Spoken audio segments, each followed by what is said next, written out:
ബഹിരാകാശ ഗവേഷണ രംഗത്ത് വിപ്ലവകരമായ മാറ്റങ്ങൾക്കൊരുങ്ങുകയാണ് നാസ.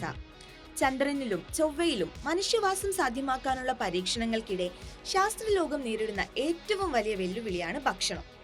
ചൊവ്വയിലെത്തുന്ന മനുഷ്യർ ഭൂമിയെ ആശ്രയിക്കാതെ അവിടെ എങ്ങനെ ഭക്ഷണം കണ്ടെത്തുമെന്ന ചോദ്യത്തിന് ഉത്തരം നൽകുന്നവർക്കായി 6.75 കോടി രൂപ സമ്മാനത്തുക പ്രഖ്യാപിച്ചിരിക്കുകയാണ് നാസ. ചൊവ്വയിലേക്കും ചന്ദ്രനിലേക്കും നടത്തുന്ന ദീർഘകാല ദൗത്യങ്ങളിൽ ബഹിരാകാശ സഞ്ചാരികൾക്ക് പോഷകസമൃദ്ധമായ ഭക്ഷണം ഉറപ്പാക്കുകയാണ് ഈ മത്സരത്തിന്റെ ലക്ഷ്യം. Deep space food challenge master table എന്ന പേരിലാണ് ഈ ആഗോള മത്സരം സംഘടിപ്പിച്ചിരിക്കുന്നത്.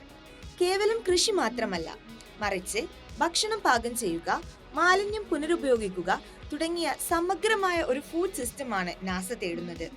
പക്ഷേ ഇതിന് ചില നിബന്ധനകളുണ്ട്. ഭൂമിയിൽ നിന്ന് സഹായമില്ലാതെ ഭക്ഷണം ഉൽപ്പാദിപ്പിക്കാൻ കഴിയണം. റീസൈക്കിൾ ചെയ്ത വെള്ളവും വായുവും ഉപയോഗിച്ച് ഭക്ഷണം തയ്യാറാക്കാൻ സാധിക്കണം. ബഹിരാകാശ സഞ്ചാരികളെ ശാരീരികമായും മാനസികമായും തൃപ്തിപ്പെടുത്തുന്ന രുചികരവും പോഷക ഗുണമുള്ളതുമായ ഭക്ഷണമായിരിക്കണം. നാസയുടെ ലൈഫ് സപ്പോർട്ട് സാങ്കേതിക വിദ്യയുമായി പൊരുത്തപ്പെടുന്നതായിരിക്കണം ഈ സംവിധാനം. ഈ ആഗോള മത്സരത്തിൽ താല്പര്യമുള്ളവർക്ക് 2026 ജൂലൈ 31 വരെ രജിസ്റ്റർ ചെയ്യാവുന്നതാണ്.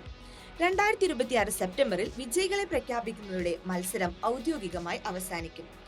ഇലോൺ മസ്കിനെ പോലുള്ള ശതകോടീശ്വരന്മാർ ചൊവ്വയിൽ നഗരങ്ങൾ സ്വപ്നം കാണുമ്പോൾ അവിടുത്തെ അടുക്കളകൾ ആരുടേതാകുമെന്ന് ഈ മത്സരം തീരുമാനിക്കും.